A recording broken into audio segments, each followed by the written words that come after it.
আচ্ছা, আপনারা কি ন্যাপথলিন দেখেছেন, যা কাপড় চোপড়কে পোকামাকড়ের হাত থেকে রক্ষা করার জন্য ব্যবহার করা হয়? এই ন্যাপথলিন কিন্তু সময় অতিবাহিত হওয়ার সাথে সাথে ধীরে ধীরে ছোট হতে থাকে। এর পেছনে রহস্য কি, চলুন জানা যাক। আসসালামু আলাইকুম এভরিওয়ান। ন্যাপথলিনের সময় অতিবাহিত হওয়ার সাথে সাথে ধীরে ধীরে ছোট হয়ে যাওয়ার পেছনে একটা রাসায়নিক প্রক্রিয়া জড়িত, যার নাম ঊর্ধ্বপাতন।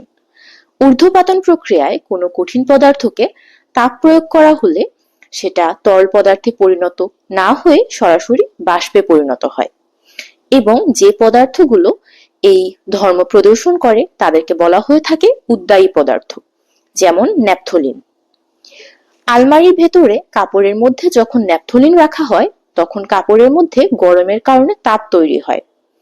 এই তাপের কারণে ন্যাপথলিন গলে গিয়ে তরলে পরিণত না হয়ে সরাসরি বাষ্পে পরিণত হয়, এবং ধীরে ধীরে এই ন্যাপথলিন ছোট হতে থাকে।